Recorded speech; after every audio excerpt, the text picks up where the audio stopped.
Hello everyone and welcome to today's webinar. We are EBS, your experienced technology partner. We specialise in the deployment of Sage Business Management and Microsoft solutions, managed services and secure on-premises and cloud-based infrastructure. We're now in our 40/40 year. My name is Darren Tolley and I am one of the account managers here at EBS. Today we are joined by Sicon, who we've partnered with for many years. Sicon are a Sage ISV, which is an independent solutions vendor, and provide a wide range of innovative solutions for Sage 200. I would like to extend a warm welcome to Nikki Wright, who will take us through a typical purchase-to-pay process using Sicon solutions. We are recording today's presentation and will make this available to you in the next few days or so. There are lots of recordings on our YouTube channel. Remember to hit subscribe to receive notifications when we load new videos. If you have any questions, please put them in the chat, or there will be an opportunity at the end of the presentation in the Q&A session. Without further ado, I will pass you over to Nikki. Morning, Nikki. Good morning, everyone. Hope you are all well, and thank you very much for that introduction. I suppose I will start by doing the technical bits, and that's sharing my screen. Just make sure that everybody can see that. Yep, perfect. So I'm just going to turn my camera off and take you through the purchase to pay mechanism that we have through Sicon approvals and into your Sage 200 system. I'm going to start the journey in Sicon approvals, and we're going to start by logging in as someone called Callum. Callum is going to raise a requisition. That requisition is then going to go off for approval, and that could be based on manager, by cost, by supplier. And then once that's approved, we will go and see what that does inside of the Sage 200 system initially. So Callum's logging in, and he doesn't need a Sage user license to be able to access this portal. They are named user licenses through the Sicon portfolio, meaning it's a lot cheaper to roll out. On the left-hand side, Callum has an extensive menu of all of the different modules that are available within our approval suite. But today, we're going to be concentrating on requisitions and creating a new request. Hopefully, this feels a little bit familiar to what you see inside of Sage 200, but it's a much cleaner and easier to use interface. If I click on suppliers, this is all of my suppliers within inside of Sage 200. I'm going to pick on Atlas today. Over here, we've got some call-off flags. Urgent comes with its own level of frequency in terms of its reminders via email for the approver. Confidential and call-off can have their own level of approvals behind them and can go to specific users of your choice. These three down here are actually analysis codes, and we've given them some common names here, IT spend and CapEx, but this could be routed through to a procurement team as an example, or the IT manager themselves. I can choose from both a free text and a stock item, just the same as you can within Sage 200. Here, I can choose to filter on all of the stock that is provided by Atlas. If I untick, that is my entire Sage stock system. And just by typing my stock code or even the name itself, I can choose the items and see the locations, if any are in stock, any free stock, or whether there's any reorder levels to take into consideration. Picture of the cup has popped up because I'm using Sicon documents. I'm going to choose a quantity of 2. Just going to round that down to 150 for maths purposes. And you'll see that a nominal has already been pre-populated based on the stock item that I've chosen.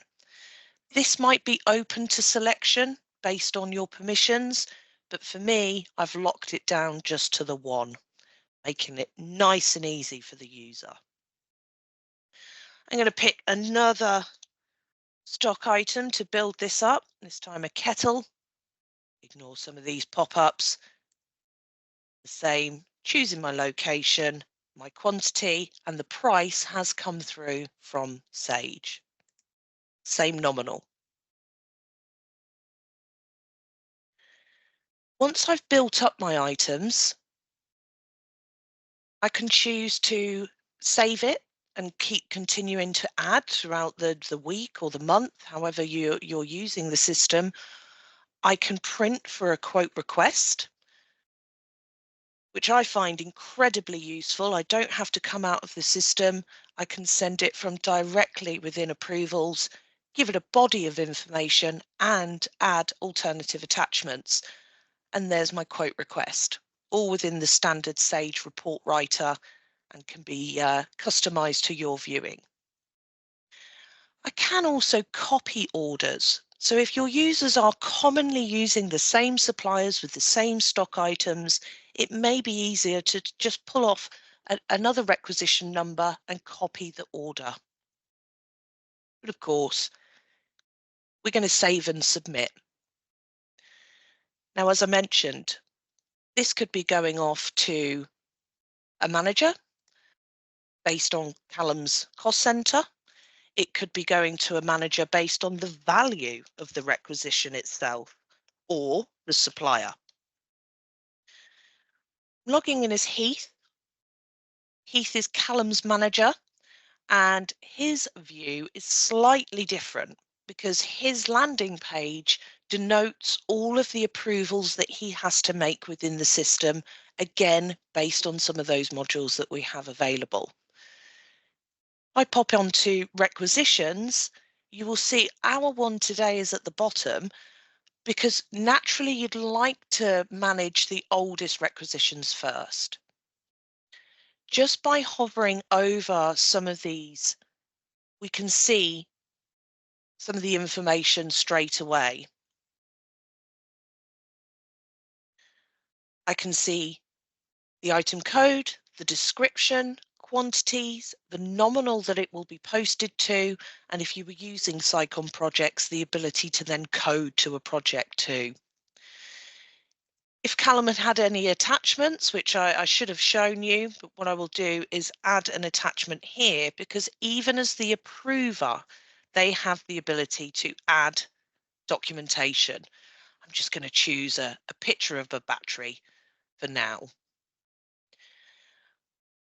Budgets. If you are using any nominal budgets within inside of your Sage system, the approver gets to see your month, year to date and annual and the capacity to view all of those transactions that build up those figures. So what we're trying to do is give everybody sight of everything that they need in order to make an informed decision. I can go back to the original order and make any edits. I can approve or reject by line. But of course, for the demonstration today, we're just going to see that being approved. Callum has just had an email to say that his requisition has been approved and he gets sight of the purchase order number that has been released.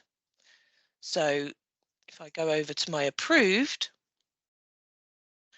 now one here, purchase order 4330 has been created in the system.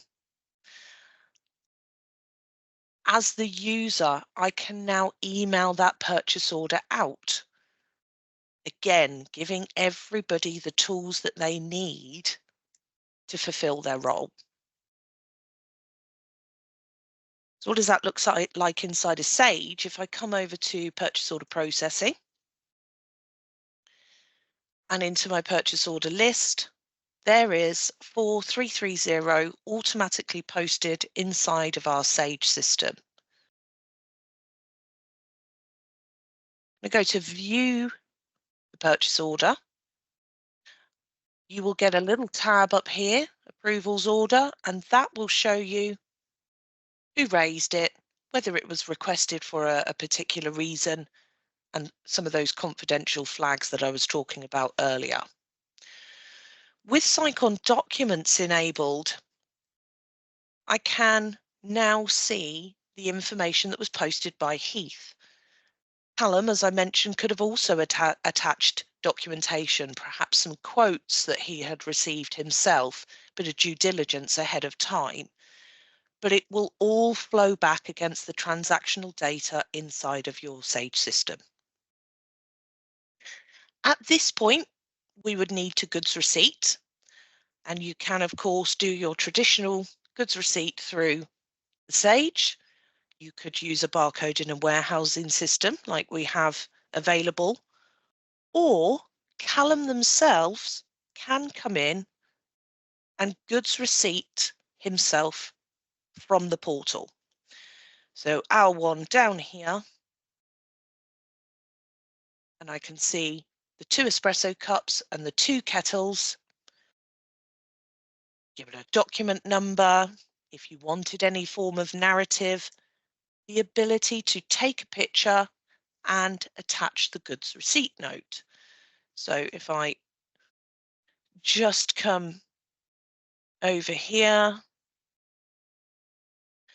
and let's look at, I did have a goods receipt note, but let's drag in my product specification. 2 of those and 2 of those. Are you sure you want a goods receipt? Yes, I do. And now if we flow back into Sage, just do a quick refresh.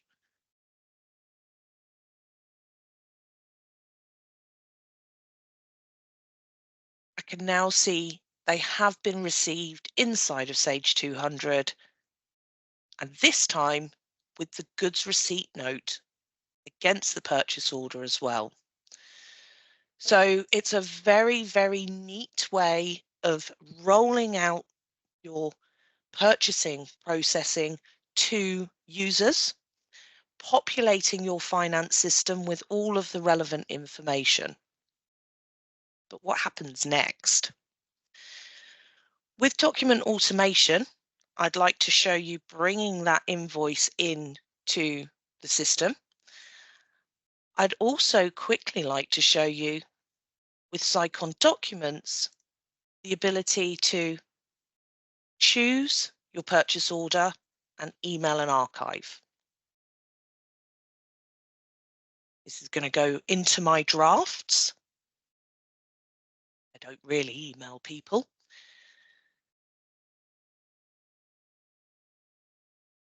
When I open again, you'll see our purchase order 4330. This would, of course, be with your branding, your typical terms and conditions, all included for you. And the other thing to note is I have also got a product image, product specification for both of the items that I have purchased. We can, of course, do this on the sales order, which I think is really, really neat and a way of you communicating out information about the stock that you are selling.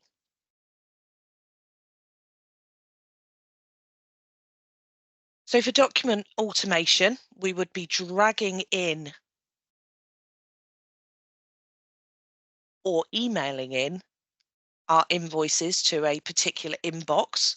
So suppliers have suppliers at homestylekitchen.co.uk, and when they come in and process their invoices, all of the emails will have picked across the documentation.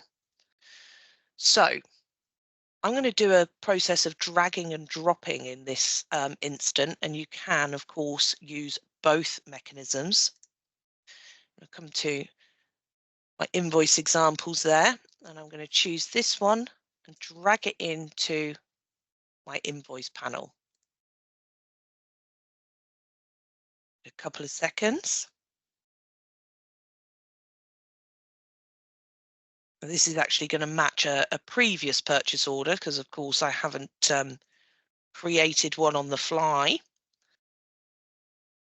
But you'll see here, so this is for purchase order 4329. We have some receipt issues. And because in my system, I have said that I need to goods receipt before I can do any form of payment.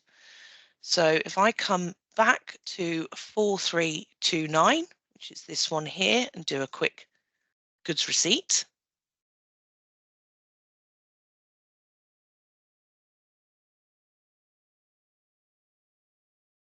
And save.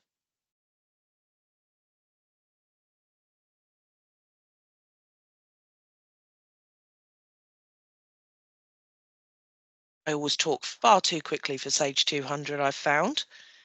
Once I go back into my portal and go back into validate, you'll see now that it has become valid.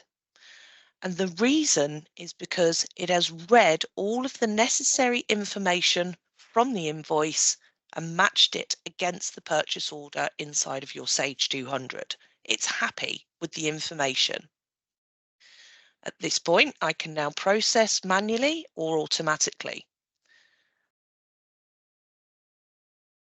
We push it through the automatic route.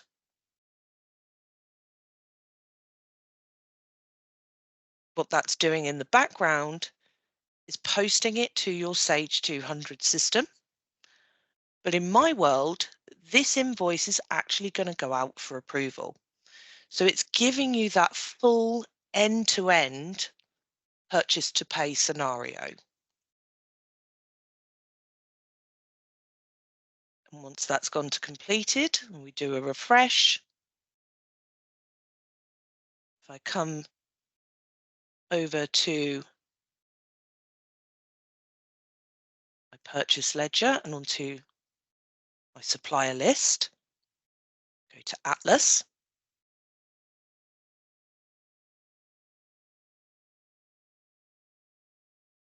you will see our invoice 4329 has a little U against the query flag. And that is because it has now flown out to our approval system. This will not hit your suggested payment run until the query flag is cleared. You'll also notice from this screen, might be a bit different to what you're viewing at the moment, I have a document count. And that is because I can go back and view all of the documentation, even at the transaction inquiry screen. So this time, we're going to come in and we're going to log in as Heath again, because Heath, as my approver, has had an email to let him know there's something ready for approval. And when he logs in this time, we're going to go on to invoices. And our one today, 4329, with the attachment that has come in through Sicon document automation, is visible and downloadable by the approver. He can attach alternative information, which will go back to your Sage 200 system as required. He can see any notes and budgets again. So it's giving everything to Heath to make a decision. He can hold the invoice and notify additional users if he is not comfortable with making that decision. And he can, again, reject and approve by line and navigate back to any original transactions. But of course, I'm going to approve. And when we come back, we do a transaction inquiry again.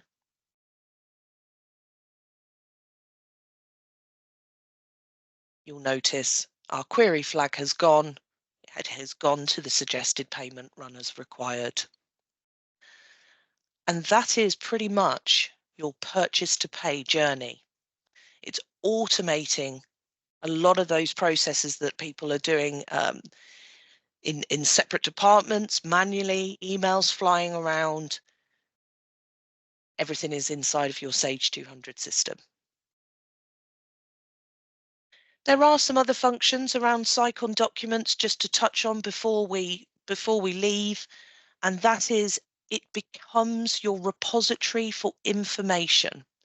Any transactional data will be available within your Sage 200 system, and not only does it become a repository, it also becomes a way of communicating out in a branded format.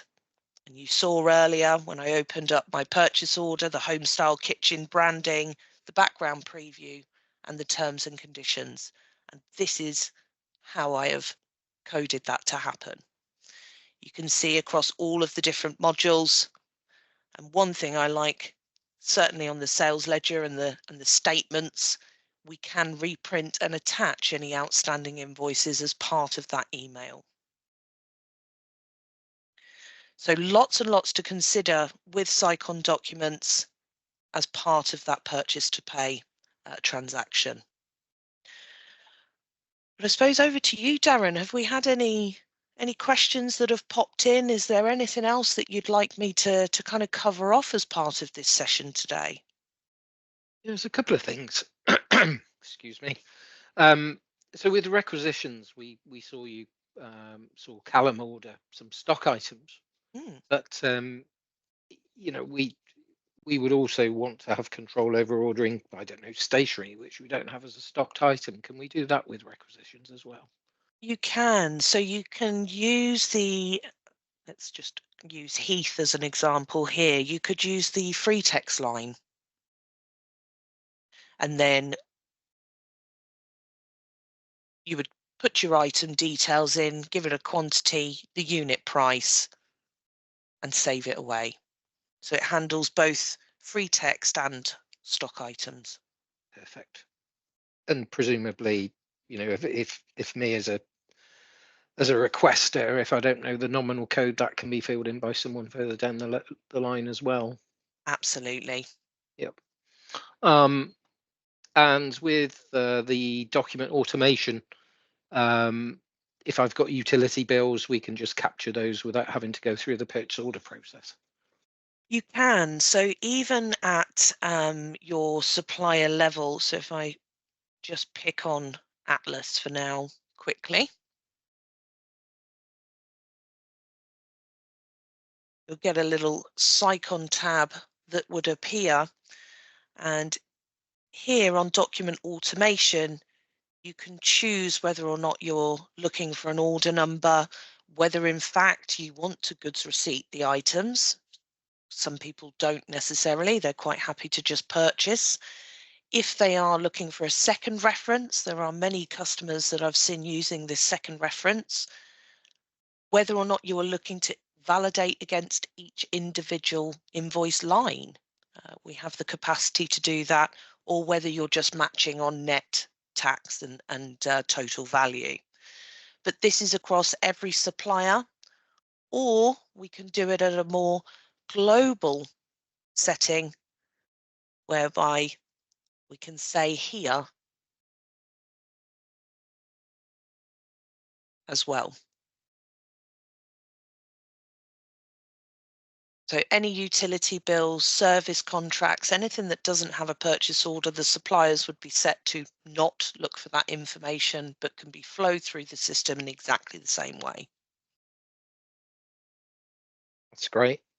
I mean, we've looked at this sort of whole purchase to pay, although I know that after purchase invoice authorization within the invoice module, there is also the ability to control payments through the payment list as well. Yeah, so we've got suggested payment run can be pushed out. I'm going to log in as admin here and go in as one of my colleagues. And that's the other thing to note, is that you are always in control of the approval system. Nothing hits a bottleneck, because you can always step in and act on behalf of people. But if I come down to invoices, and let's go to existing payments because I know there's some there.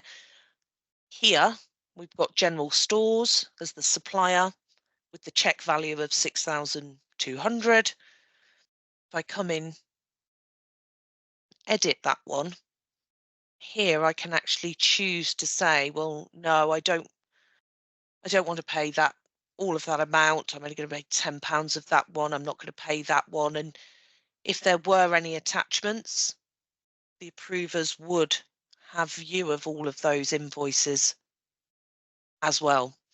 So this is based on supplier and all of the supplier payments that are due. So instead of sitting down with a clipboard, sort of noting down on a report which ones you want to pay and which ones you don't, this is going to give you that ability in a more web-based, easy to use format. It's great. I mean, the whole thing basically gives you control at the front end. So, you know, everyone's cost conscious at the moment. So control against budget is also important. The time saving with document automation is generally based on volumes of invoices that you have coming into the business. So, you know, we can help you look at the return on investment sort of from implementing something like document automation. And I quite often sort of have a question about, you know, if you have requisitions and everything's approved, you then want invoice authorization at the other end. Mm-hmm. But for me, one of the big things is also this ability to control what you're paying out. You know, you're in control of your cash flow. You know where you stand at the moment. It just gives you ultimate control of that end of the process as well.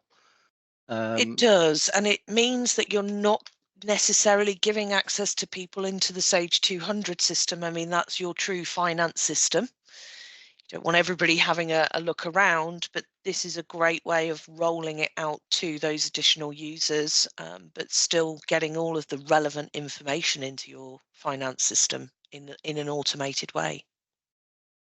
And of course, one thing to say, you know, we've focused on sort of the end-to-end process for purchase to pay.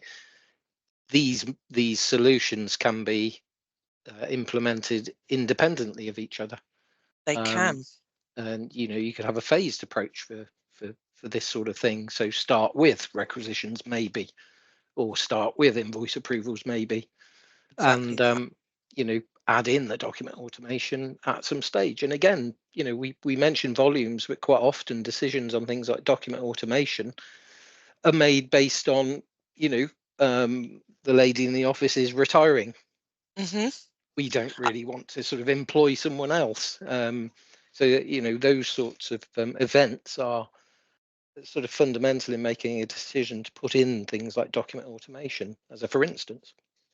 If there's only one person in the finance team and they're managing over 100 invoices a month, we typically see this being something that would really save a vast amount of time for that person and as you mentioned, offer that return on investment quite quickly. Absolutely. Okay, I've got no more questions. We can, you know, if anyone wants to sort of dig deeper into any of the elements that we've seen today, then we can organise a one-to-one demonstration discussion at any point in the future. Absolutely. Welcome it. Thank you for doing that, Nikki. It is very much appreciated. As I said earlier, the video will be posted onto our YouTube channel. And for all of you that have registered, we'll send you a link to that as and when it's ready. Watch out for sort of future webinars. We do run at least one a month as a general rule, and yeah, just keep an eye on your mailbox really. Again, thank you, Nikki, and thanks to everybody for watching. We'll see you again soon. Thanks, guys. Have a great day.